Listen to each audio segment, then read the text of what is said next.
जयराम जी के भाई लोग, आज मैं बात करने जा रहा हूँ बिहार के एक ऐसे नेता के बारे में जिन्होंने अपने एक अलग अंदाज के चलते पूरे भारत के पॉलिटिक्स को हिला कर रख दिया। इंसान नहीं रहेगा तो मंदिर में घंटी कौन बजाएगा या कौन बजाएगा जब इंसानियत पर खतरा हो। जिनका कभी भारत के संसद में राज चलता था, आज हम डिस्क्राइब करेंगे लालू प्रसाद यादव के राजनीतिक करियर के बारे में, उनके डार्क साइड के बारे में कि उन्होंने अपने राजनीतिक काल में बिहार को क्या क्या दिया, चाहे वो चारा घोटाला हो, जंगल राज हो, जमीन के बदले सरकारी नौकरी देना या फिर राजनीति को अपना फैमिली बिजनेस बनाना। आज के इस वीडियो में मैं लालू प्रसाद यादव के सारे डार्क साइड के बारे में मैं आपको बताऊंगा।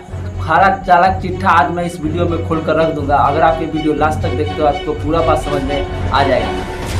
नमस्कार, प्रणाम दोस्तों, हम अभिषेक लाल यादव तोरा सब बड़ बहन के पैर छू के प्रणाम कर चला। यही बात पर आज का ये दमदार वीडियो यहीं से शुरू करते हैं। लालू प्रसाद यादव का जन्म बिहार में 1948 में हुआ था। 1977-76 का जेपी आंदोलन के बाद उनका राजनीतिक करियर शुरू हुआ था और यहाँ से 1977 में वे संसद के सदस्य भी बनते और यहाँ से उनका राजनीतिक करियर और बूस्ट होता है और 1990 में बिहार के वे सीएम भी बने थे। उसके बाद ये कई बार चीफ मिनिस्टर बनते हैं, यहाँ तक कि इनकी पत्नी राबड़ी देवी और इनका बेटा तेजस्वी यादव एक बार डिप्टी चीफ मिनिस्टर तक रहा है। लेकिन ये तो बात रही इनका साम्राज्य कैसे बढ़ा, लेकिन मैं आपको आज की इस वीडियो में इनका डार्क साइड के बारे में बताऊंगा जो इनके द्वारा किया गया स्कैम था। लालू प्रसाद यादव का अपनी जिंदगी में जो सबसे बड़ा घोटाला रहा वो है चारा घोटाला और यह घोटाला के कारण उनका पूरा पॉलिटिक्स करियर ही गिर गया। नमस्कार, भारत टाइम्स ऑनलाइन पर इस वक्त की बड़ी खबर ये कि चारा घोटाले के सबसे बड़े मामले राष्ट्रीय जनता दल के प्रमुख लालू प्रसाद यादव को अदालत ने 5 साल कैद की सजा सुनाई है। 1996 से के दशक में बिहार के चारा घोटाला जो 930 करोड़ का था, इतने बड़े घोटाले में उनका नाम पूरे देश के सामने आया और इनको पूरा देश में चर्चा में रखा। लालू प्रसाद यादव ने चारा घोटाला करके गरीबों का पैसा लूटकर अपना राजनीतिक फ्यूचर को बनाया और इस तरह बिहार में भ्रष्टाचार को बढ़ावा दिया। तब लालू प्रसाद यादव मुख्यमंत्री थे। क्या ये सारे काम करने वाला कोई नेता गरीबों का मसीहा हो सकता है? सीबीआई ने लालू प्रसाद यादव को पकड़ा था। अब लालू प्रसाद यादव जी का है कि हम इस जिम्मेदार नहीं है, लेकिन बहुत सारे सबूत इनके खिलाफ थे और इसके कारण लालू प्रसाद यादव को जेल भी जाना पड़ा था इस चारे घोटाले के कारण। 1996 के दशक में 930 करोड़ का घोटाला कोई छोटा मोटा घोटाला नहीं था। इस घोटाले के बाद सिर्फ बिहार को नहीं पूरे देश के प्रशासन को हिलाकर रख दिया था कि आखिर इतना बड़ा घोटाला कैसे हुआ। आप ही भाई लोग बताइए, इतना बड़ा घोटाला करने वाला नेता, क्या इनसे बिहार के फ्यूचर के बारे में सोचा जा सकता है या फिर कोई उम्मीद भी हम रख सकते हैं? लालू प्रसाद यादव जब सीएम थे तब उस समय उनके राज को जंगल राज के रूप में जाना जाता है। 1996 में तो हमार जन्म न रहे, लेकिन तोरा में से जो वीडियो देख रहे में बहुत आदमी ई काल के जिले हैं। ओका पता है कि उस समय कोई कानून के राज न रहे, उस समय पूरा गुंडा राज चलते रहे या पॉलिटिशियन सब अपना पावर के यूज करते रहे। 90 के दशक में बिहार में लालू यादव की सरकार बनी, जिसके बाद ही वहां अपराध का वो दौर शुरू हुआ जिसका असर गली के गुंडों से लेकर पॉलिटिक्स तक पड़ा। लालू यादव ने अपने जंगल राज में शब्दों की वो डिक्शनरी ही तैयार की थी जिसकी गूंज हर गली और हर मोहल्ले में सुनाई देती। उस समय ऐसा माहौल बना दिया गया था जिसमें आम लोगों, गरीब लोगों का जीना तो पूरा दुश्वार हो गया था। फिर भी उस समय के नेता को गरीबों का मसीहा बना दिया गया।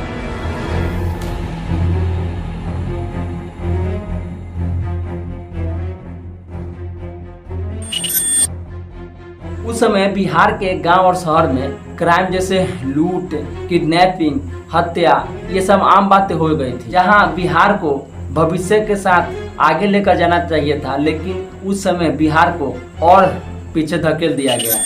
लालू प्रसाद यादव के काल को जंगल राज इसलिए कहा गया क्योंकि लालू प्रसाद यादव ने अपने पावर का यूज करके कानून की व्यवस्था और प्रशासन को इस तरह हिला कर रख दिया था कि उस समय बिहार में क्राइम होना आम बात हो गई थी। जिस राजनेता का काम होता है अपने प्रजा का ध्यान रखना, अपने राज्य को आगे बढ़ाना, लेकिन उस समय बिहार ठीक उल्टा था।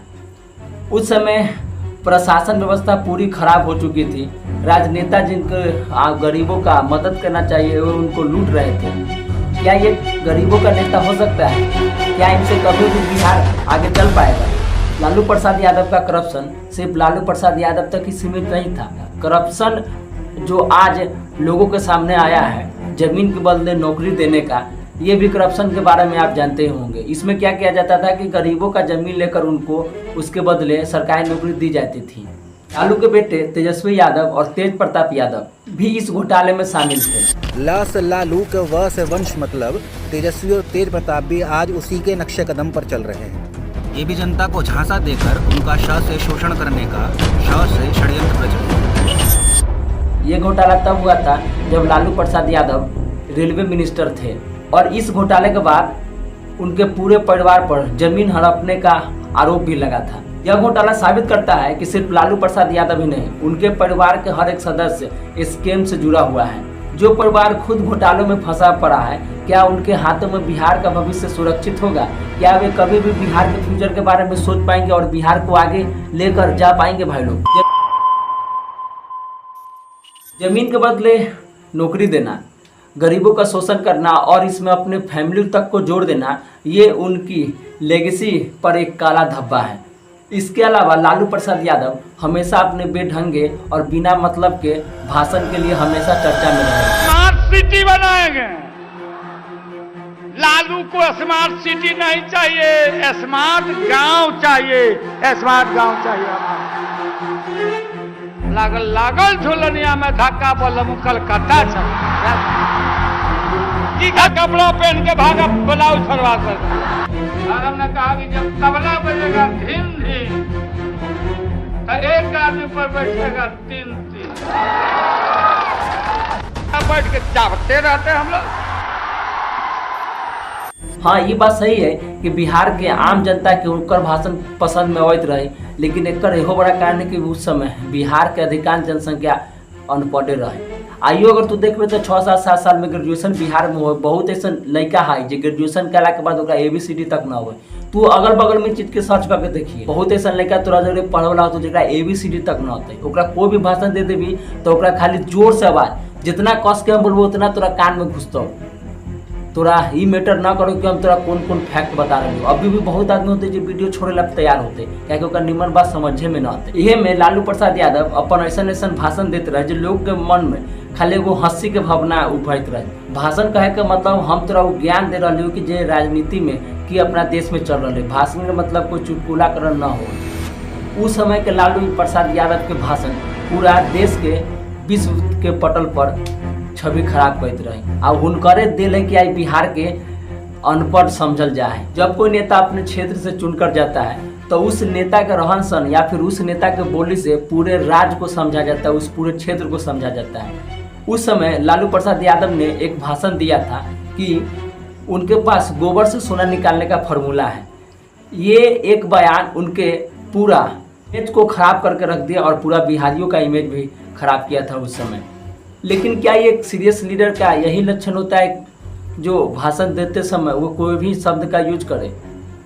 उन्होंने कई रैलियों में ऐसे ऐसे बयान दिए हैं जो आप सुनकर आपको हंसी आ जाएगी। इसके अलावा उन्होंने कई रैलियों में बेढंग भाषण दिए जिसका कोई सर पाव नहीं था। या आप ही बताइए कि एक सीरियस लीडर का इमेज को तैयार करने में जितना समय लगता है, क्या ऐसी बोली बोलने के बाद उनका इमेज बना रहेगा लोगों के सामने?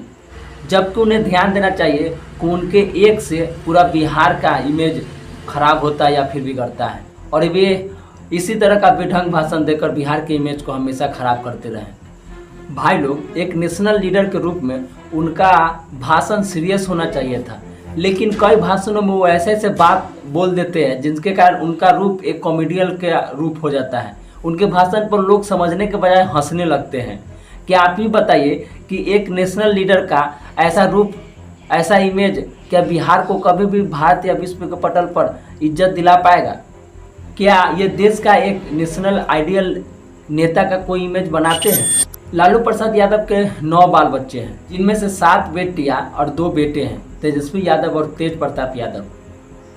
ये दोनों बेटे लालू प्रसाद यादव के पॉलिटिकल लेगेसी को आगे बढ़ा रहे हैं, जिनमें तेजस्वी यादव कुछ समय तक बिहार के डिप्टी चीफ मिनिस्टर तक रहे हैं। लालू प्रसाद यादव जी ने राजनीति को अपना फैमिली बिजनेस बना दिया है। तेज प्रताप यादव, तेजस्वी यादव या फिर इनकी पत्नी राबड़ी देवी पॉलिटिक्स में अच्छी खासी पैर जमा कर रखे हुए हैं। तेजस्वी यादव को अपने पिता के द्वारा दी गई विरासत में राजनीति मिल गई और वे आज उनकी सत्ता को संभाल रहे हैं। लेकिन तेजस्वी यादव पर भी कई बार भ्रष्टाचार का आरोप लगा है। उनका छोटा बेटा तेज प्रताप यादव अपने अजीब गजीब भाषण और अजीब गजीब स्टाइल के चलते हमेशा कंट्रोवर्सी में बने ही रहते हैं। आप ही बताइए, क्या ये फैमिली बिहार को एक सही दिशा में ले जा सकती है? क्या इनके हाथों में बिहार की राजनीति सुरक्षित है?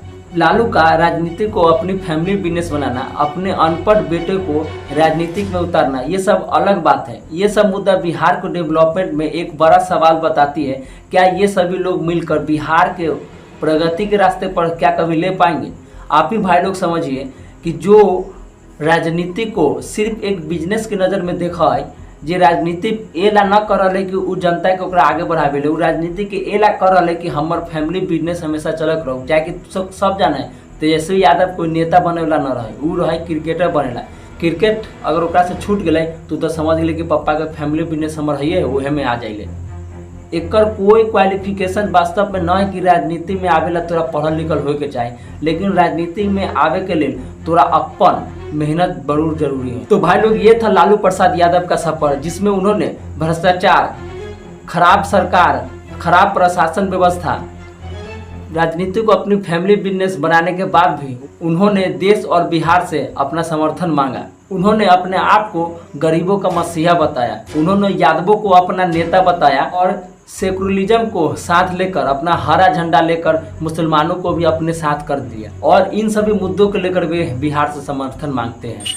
लेकिन भाई लोग, उनका रिकॉर्ड तो और ही कुछ बताता है। आज हमें यह सोचने की जरूरत है, क्या आज हम एक ऐसे नेता को अपना समर्थन दे सकते हैं जिसको सरकार चलाने की कोई भी विजन नहीं है, जो अपने ही परिवार को भ्रष्टाचार से नहीं बचा पाता है? क्या वो पूरे बिहार के लोगों को बचा पाएगा? बिहार के भविष्य को संभाल पाएंगे? बिहार को कभी भी प्रगति के रास्ते पर लेकर जा सकेंगे? आप सभी लोग कमेंट कर मुझे ज़रूर बताना। अगर आपको ये वीडियो में कहीं भी गलती लगी तो मुझे कमेंट कर ज़रूर बताना, लेकिन मुझे जितना हो सके मैं आपको पूरा काला चिट्ठा बताया। तो चलिए, आपसे मिलते हैं और एक अलग वीडियो में। तब तक के लिए जय हिंद, गुड बाय, जय बिहार भाई लोग।